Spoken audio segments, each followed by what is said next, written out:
Good evening, beta. In today class, we will solve more questions, more PYQ from the chapter relation and function. So let's start 11th question. Show that function such that R to R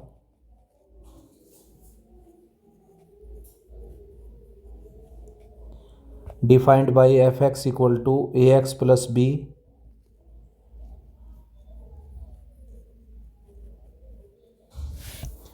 a and b both belongs to real number. For all a and b belongs to real is a bijection. तो bijection check करना इसको हमने that will a function injective as well as surjective, then it will become bijective. तो first of all check करते हैं बेटा injectivity इसकी कि फंक्शन इंजेक्टिव है या नहीं।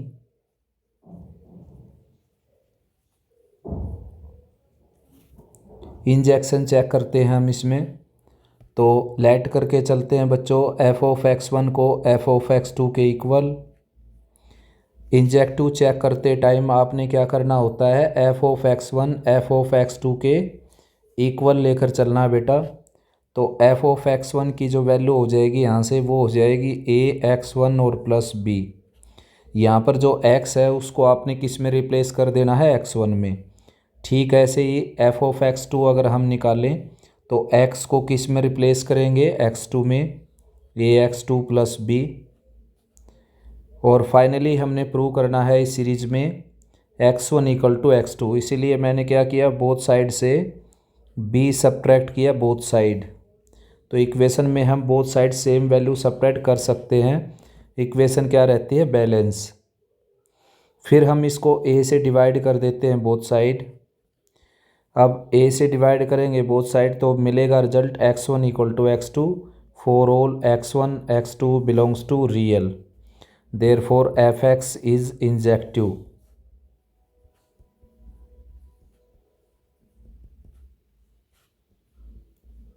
एफ एक्स क्या हो जाएगा, इंजेक्टिव फंक्शन। ठीक है ना। Now need to check surjectivity कि फंक्शन सर्जेक्टिव है या नहीं। तो इसको मैं रिमूव कर देता हूँ। इंजेक्टिव फंक्शन हो चुका। अब सर्जेक्टिविटी चेक करते हैं इसकी। तो सर्जेक्टिव में हमने क्या है बेटा, ये चेक करना है कि कोडोमेन के सेट में कोई ऐसा एलिमेंट ना हो जिसकी कोई प्रीमेज ना हो डोमेन में। ठीक है ना। अगर कम से कम एक एलिमेंट भी एम्प्टी रह जाए, जैसे 3 ऐसा है, 3 की कोई डोमेन नहीं है, यानी कि फर्स्ट सेट में कोई भी एलिमेंट जो है 3 से कनेक्ट नहीं होता, तो then it is not surjective. तो चेक करते हैं ऐसा है या नहीं। तो उसके लिए हम क्या करेंगे बेटा, इसको y के इक्वल ऐड करके चल पड़ते हैं फंक्शन को। Let f x equal to y. तो y की वैल्यू आ जाएगी ए एक्स प्लस बी। और यहाँ से हम x को डिपेंडेंट बनाएंगे। उसके लिए मैंने क्या किया, b सब्ट्रैक्ट किया both side. Now dividing by a on both side. a से डिवाइड किया हमने बोथ साइड। तो जो x की वैल्यू है वो आ जाएगी y minus b by a. Question number है बेटा ये 11th। तो यहाँ पर एक कंडीशन गिवन है a is not equal to 0। तो a is not equal to 0, तो इसका मीनिंग x की वैल्यू यहाँ पर क्या होगी, डिफाइंड हो गई। वरना अगर a की वैल्यू 0 हो जाती तो x की वैल्यू क्या हो जाती, नॉट डिफाइंड। तो अब आपने ये चेक करना है कि y के प्लेस पर ऐसा कोई रियल नंबर रखें जिससे x की वैल्यू रियल ना आए। मान लीजिए y के प्लेस पर मैंने रख दिया 3 और इसको कैलकुलेट किया मैंने, और कैलकुलेट करने से अगर ये रियल नहीं आता है x की वैल्यू, तब हम बोल सकते हैं कि कोडोमेन के सेट में 3 ऐसा एलिमेंट है जिसकी कोई प्रीमेज नहीं है। यानी कि y के प्लेस पर मैंने 3 रखा तो x की वैल्यू अगर रियल नहीं आती है तो दैट मीन्स y जो है ना, y के प्लेस पर जो वैल्यू रखी है हमने 3, वो क्या रह जाएगा, एम्प्टी। और ऐसा होकर क्या हो जाएगा, फंक्शन इनटू, यानी कि नॉट सर्जेक्टिव। लेकिन अगर देखें हम तो y के प्लेस पर कुछ भी रियल रखते हैं तो x की वैल्यू रियल डेफिनेटली आती है। तो बस लैंग्वेज लिखनी है आपने, for every y belongs to real in codomain there must exist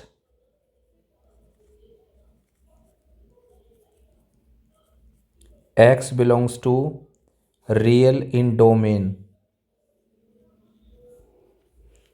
hence fx is surjective function. Since it is injective as well as surjective, hence it is bijective function. तो हमने prove कर दिया कि ये क्या है, बाइजेक्शन है एक R टू R में। नेक्स्ट बच्चों 12th question, state the reason for the function fx, state the reason for relation R in the set 1 2 3। Set given है बेटा यहाँ पर 1 2 3 and relation is 1 2 and 2 1। Relation given है 1 2 and 2 1 and we need to prove that it is not transitive relation. तो note किसी relation को अगर आपने प्रूव करना है बेटा, नोट अगर दिखाना है किसी रिलेशन को, तो बस आपने काउंटर एग्जाम्पल देना है। तो मैं यहाँ पर लेकर चलता हूँ 1 2 belongs to R and 2 1 belongs to R। Relation में आप देख सकते हैं 1 2 और 2 1 दोनों ही एलिमेंट रिलेशन में है बेटा। तो यहाँ पर आप देखें तो ये एक कंडीशन बन गई ए बी और बी सी की, ये एलिमेंट कॉमन हो गया ना। तो इसको अगर हम हटाएं अगर यहाँ से, तो 1 1 रिलेशन में अगर मिल जाता है तो ये ट्रांजिटिव हो जाएगी। और जैसा कि आप देख सकते हैं रिलेशन में 1 1 नहीं है बेटा, तो हम लिखेंगे 1 1 doesn't belongs to R, therefore R is not transitive.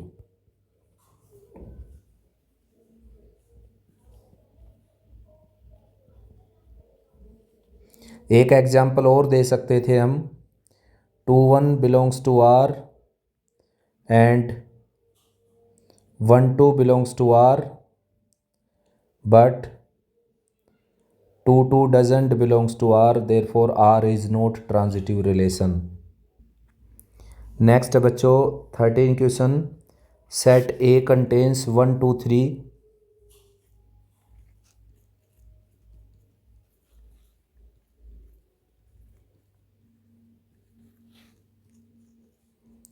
set B contains 4 5 6 7,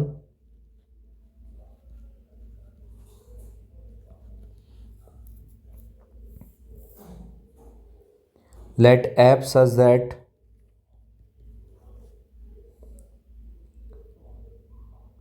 1 4 2 5 3 6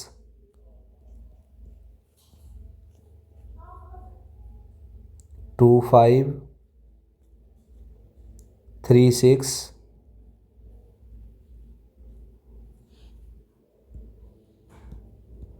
तो आपने चेक करना है यहाँ पर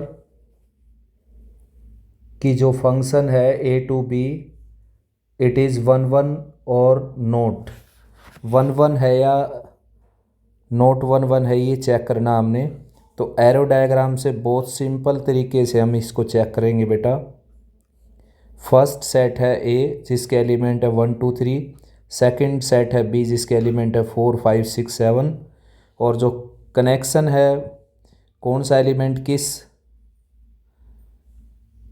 से कनेक्ट होता है, कोई एलिमेंट किस से कनेक्ट होता है वो यहाँ पर है। देखो 1 4 से कनेक्ट हो गया, उसके बाद जो है 2 5 से कनेक्ट हो गया, उसके बाद जो है 3 6 से कनेक्ट हो गया। तो हम देख सकते हैं बेटा फंक्शन क्या हो गया हमारा 1 1 1 1 क्यों हो गया।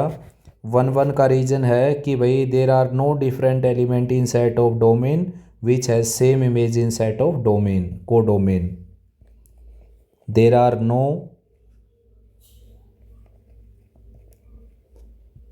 To or more than two elements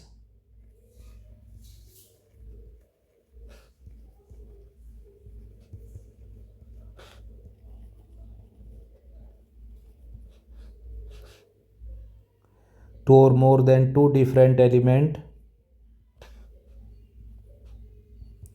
in set of domain which has same image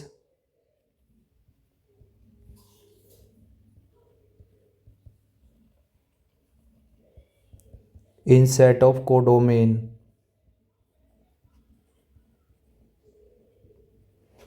Therefore f is one function, यानी कि डोमेन के सेट में ये है डोमेन का सेट और ये है कोडोमेन का सेट। कोडोमेन डोमेन के सेट में दो या दो से ज़्यादा ऐसे एलिमेंट नहीं है बेटा जिनकी सेम इमेज हो जाए कोडोमेन में। जैसे कि यहाँ पर अगर एक 4 है उसकी भी अगर इमेज 6 हो जाए तो ये फंक्शन क्या हो जाता, मैनी वन। लेकिन ऐसा है नहीं कि 4 की और 3 की सेम इमेज हो जाए, सभी की क्या है, सभी की यूनिक इमेज तो ऑलरेडी होती है बेटा, लेकिन दो या दो से ज़्यादा एलिमेंट ऐसे नहीं हैं डोमेन सेट में जिसकी सेम इमेज हो जाए। दूसरे वर्ड में हम बोल सकते हैं there are no element in set of codomain which has more than one pre image in set of domain. यहाँ पर कोडोमेन में कोई भी एलिमेंट ऐसा नहीं है जिसकी एक से ज़्यादा इमेज प्री इमेज है डोमेन में। यहाँ पर होती है प्री इमेज और यहाँ पर होती है image.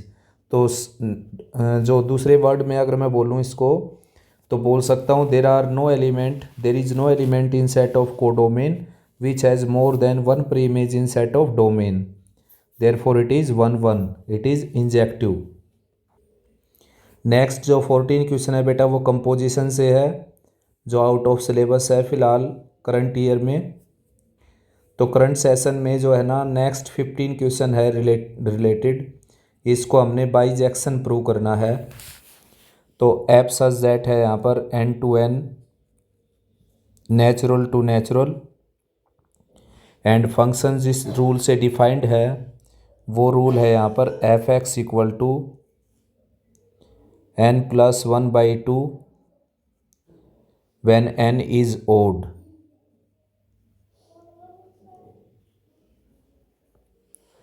n/2 when n is even।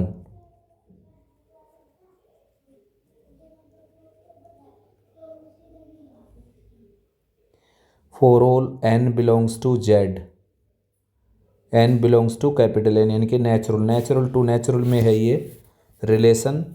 तो बाइजेक्शन हमने चेक करना है इसको। तो फर्स्ट ऑफ ऑल लेकर चलते हैं बेटा हम यहाँ पर late f of n1 is equal to f of n2 where n1 and n2 are odd natural number. Odd natural number लेकर चलता हूँ मैं फ़िलहाल इनको। तो f ऑफ n1 की वैल्यू हो जाएगी बच्चों ओड, आपने इसमें रखना है, देखो ये कंडीशन है ओड की यहाँ पर। तो ये आ जाएगा f ऑफ n1 की वैल्यू n1+1/2 और n2+1/2। अपना टारगेट है n1 n2 को इक्वल दिखाना, तो 2 से मल्टीप्लाई किया मैंने बोथ साइड, फिर 1 सब्ट्रैक्ट किया मैंने बोथ साइड, तो बस n1 n2 के इक्वल आ गया। For all n1 and n2 belongs to odd natural number. तो फर्स्ट केस से आपका फंक्शन क्या हो गया 1 1। अब सेकंड केस लेकर चलते हैं when n1 and n2 are even natural number. तो इवन नेचुरल नंबर लेकर चलें अगर हम,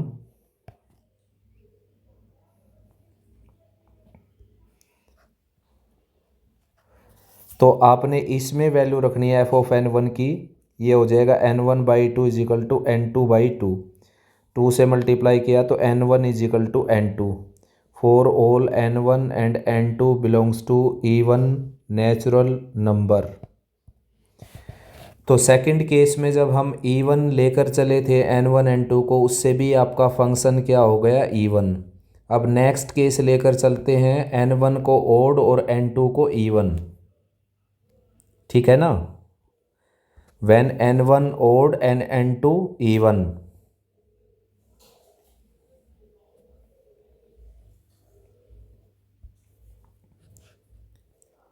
n1 is even natural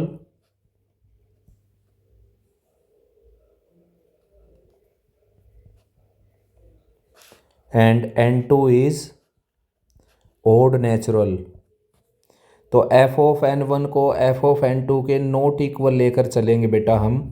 तो f ऑफ n1 आपका क्या है यहाँ पर, n1 क्या था, इवन, तो ये इसमें रखेंगे हम। तो n1 plus 1/2 not equal to n2/2, 2 से मल्टीप्लाई किया मैंने, तो n1 plus 1 is not equal to n2, यानी कि बोल सकते हैं हम कि n1 is not equal to n2।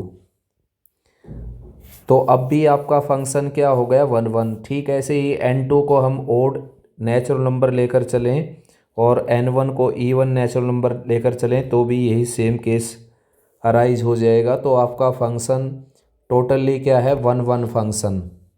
अब इसको हम ऑन टू चेक करते हैं। ऑन टू के लिए मैंने लेट कर लिया y is equal to n1 n plus 1/2, यहाँ से n की वैल्यू निकालें अगर, 2y equal to n plus 1 and n की वैल्यू यहाँ से आ जाएगी बेटा 2y माइनस 1। तो क्या है कि अब आप देख सकते हैं यहाँ पर n जो है, n मैं यहाँ पर लेकर चला हूँ, n इज़ ओड नेचुरल। तो किसी भी ओड नंबर में अगर हम 1 ऐड करते हैं बच्चों,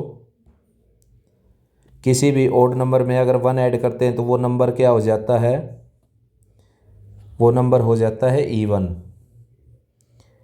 ठीक है ना। वो नंबर क्या हो जाएगा, इवन नंबर, और 2 से डिवाइड किया गया है यहाँ पर उसको।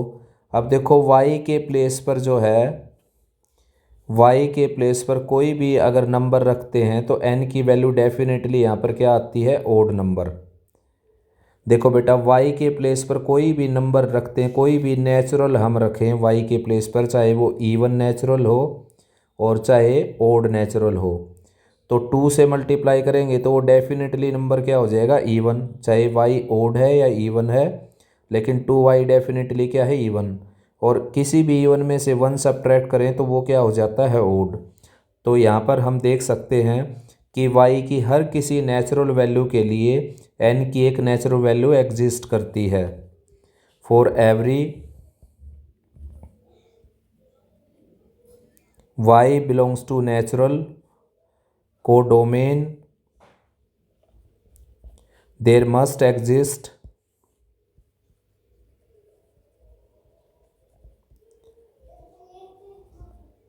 x belongs to n belongs to n belongs to odd natural in set of domain, therefore function is on to function। ठीक ऐसे इवन का केस लेकर चले हम अगर, तो उससे वैल्यू क्या आएगी, n की इवन। y की हर कोई नेचुरल वैल्यू रखने से n की वैल्यू क्या आने वाली है यहाँ पर, ओड नेचुरल। देखो ओड नेचुरल लेकर चले थे तो सभी जो भी नंबर होंगे वो सभी किससे कनेक्ट होते रहेंगे, ये नंबर ओड नेचुरल से। यानी कि कोई भी ऐसा नहीं होगा y जो ओड नेचुरल से कनेक्ट नहीं होगा। और y क्या हो सकता है यहाँ पर, y कोई भी नेचुरल, ठीक है ना। उसके बाद अगर हम लेकर चलें इवन का केस, यहाँ से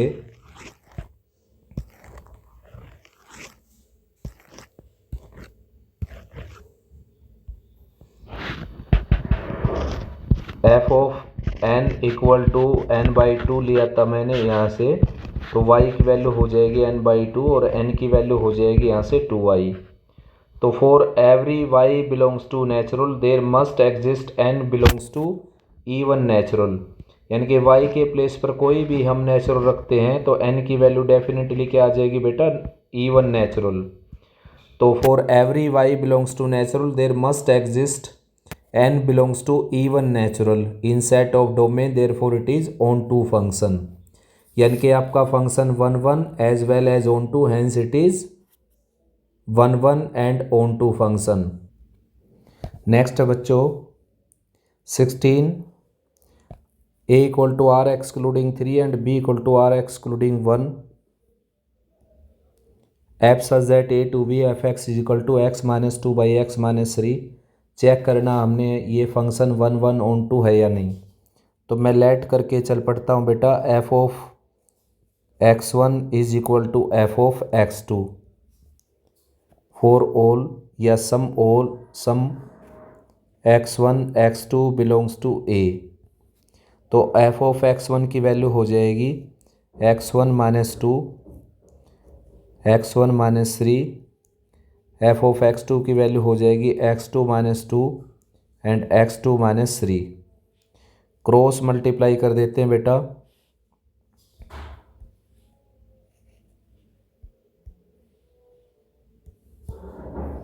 इसकी मल्टीप्लाई इसके साथ करेंगे तो x1 की मल्टीप्लाई x2 के साथ x1 x2, x1 की मल्टीप्लाई माइनस 3 के साथ माइनस 3x1, माइनस 2 की मल्टीप्लाई x2 के साथ माइनस 2x2, माइनस 2 की मल्टीप्लाई माइनस 3 के साथ प्लस 6। सिमिलरली नेक्स्ट जो नंबर हैं क्रॉस में, उन दोनों का प्रोडक्ट करें अगर हम, तो x1 की मल्टीप्लाई इन दोनों के साथ हो जाएगी x1 x2 and minus 2x1, फिर माइनस 3 की मल्टीप्लाई x2 के साथ माइनस 3x2, माइनस 3 की मल्टीप्लाई माइनस 2 के साथ प्लस 6। तो सेम टर्म जो है बोथ साइड से वो कैंसिल हो गई, 6 से 6, x1 x2 से x1 x2। तो x1 की टर्म अगर लेफ़्ट में लेकर आए हम यहाँ पर तो माइनस x1 बचेगा, x2 की टर्म अगर राइट में लेकर जाते हैं तो माइनस x2 बचेगा, माइनस से माइनस कैंसिल हो जाएगा बोथ साइड। तो x1 is equal to x2 for all x1 and x2 belongs to a। तो 1 1 चेक करने का मेथड है बेटा ये, fx1 को fx2 के इक्वल लेकर चलें और x1 x2 के इक्वल दिखाएं तो आपका फंक्शन क्या हो जाता है 1 1। ठीक है ना। अब इसी फंक्शन को हम चेक करते हैं ऑन टू है या इन टू है।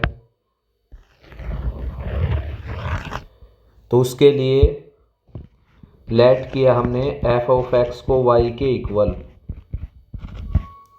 Y equal to x minus 2 x minus 3। अब क्या है कि बेटा एक्स को डिपेंडेंट बनाते हैं हम, यहाँ से एक्स को डिपेंडेंट बनाएंगे तो उसके लिए मैंने क्रॉस मल्टीप्लाई किया इसको, y की मल्टीप्लाई x के साथ, y की मल्टीप्लाई 3 के साथ, राइट में x माइनस 2। उसके बाद x को लेफ़्ट में लेकर आएंगे, ये है एक्स वाई, और x को लेफ़्ट में लेकर आएंगे माइनस x, राइट में 3y को ले जाएं तो प्लस 3y एंड माइनस 2। तो फर्स्ट टू टर्म्स हैं जो लेफ़्ट में, उनमें से अगर x कॉमन लेते हैं तो ब्रैकेट में होगा y minus 1, right side as it is. Now dividing both side by y minus 1 we obtained x equal to 3y minus 2 divided by y minus 1। x की वैल्यू आ गई है। अब onto into function कैसे check करते हैं बेटा, जैसे कि इस सेट में है A और ये सेट है B सेट, तो आपने कोई ऐसा एलिमेंट यहाँ पर सर्च करना है, जैसे कि 5, y के प्लेस पर 5 रखा है मैंने, तो ये हो जाएगा यहाँ पर y के प्लेस पर 5 रखूँगा तो 15 माइनस 2 5 माइनस 1 यानी कि 13/4।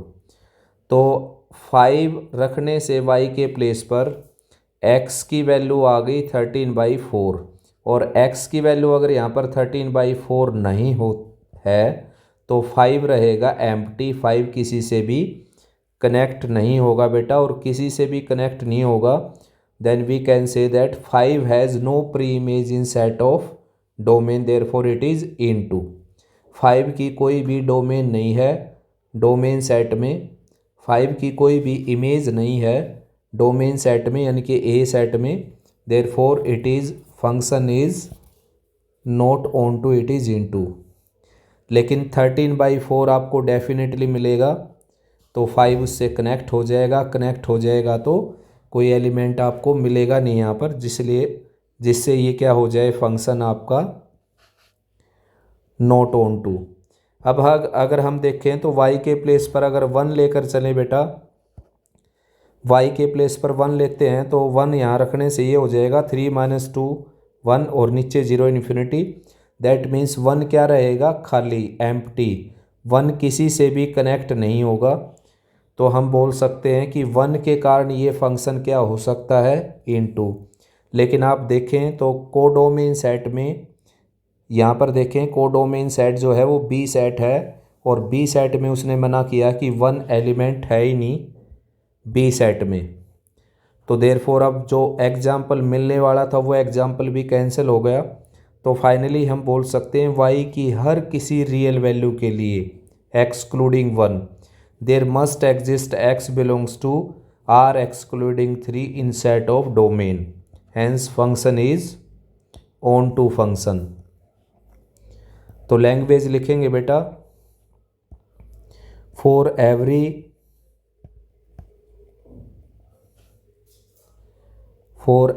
y belongs to r excluding 1 set of codomain, there must exist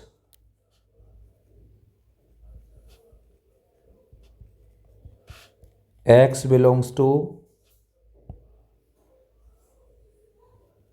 r excluding 2 r excluding 3 in set of domain। यानी कि y की हर कोई रियल वैल्यू केवल 1 को छोड़कर, 1 है ही नहीं कोडोमेन में, मना किया ना इसने, y की हर कोई real value excluding 1 there must exist x belongs to a in set of domain, therefore it is onto function, hence function is 1 1 and onto. तो नेक्स्ट क्लास में और क्वेश्चन ट्राई करते हैं बेटा previous years के। आप यहाँ से इन क्वेश्चंस को नोट कर सकते हैं और ट्राई कर लेना बेटा, जो भी प्रॉब्लम आए वो सेंड कर सकते हैं आप। हमने आज करवाया 16 क्वेश्चन, 17 क्वेश्चन भी सिलेबस में, 17 क्वेश्चन सिलेबस का है बेटा, लेकिन जो एफ इनवर्स फाइंड आउट करना ना ये सिलेबस में नहीं है। ठीक ऐसे ही इनवर्स जो फाइंड आउट करना है 18 में वो भी सिलेबस में नहीं है। 19 सिलेबस में है, 1 1 ऑन 2 केवल चेक करना है आपने, ठीक है ना, इन्वर्टिबल चेक नहीं करना हमने, केवल 1 1 ऑन 2 चेक करना है। 22 है सिलेबस में, जो भी 1 1 ऑन 2 का फंक्शन है वो सिलेबस में है, और इनवर्स का जो फंक्शन है वो सिलेबस में नहीं है बेटा। तो ये क्वेश्चन आप ट्राई कर सकते हैं। कंपोजिशन और इनवर्स को एक्सक्लूड कर दें तो फर्स्ट चैप्टर में बच जाता है reflexive symmetric transitive relation, equivalence relation, और फंक्शन में बच जाता है 1 1 on 2, 1 1 function, many 1 function, on 2 function, into function, 1 1 on 2 1 1 into, many 1 on 2 many 1 into. These types of function are also in syllabus. There are only 2 topics in syllabus, reflexive symmetric transitive equivalence relation and next topic is 1 1 on 2। First chapter से यही है बेटा syllabus में, इसकी practice कर सकते हैं आप अच्छे से।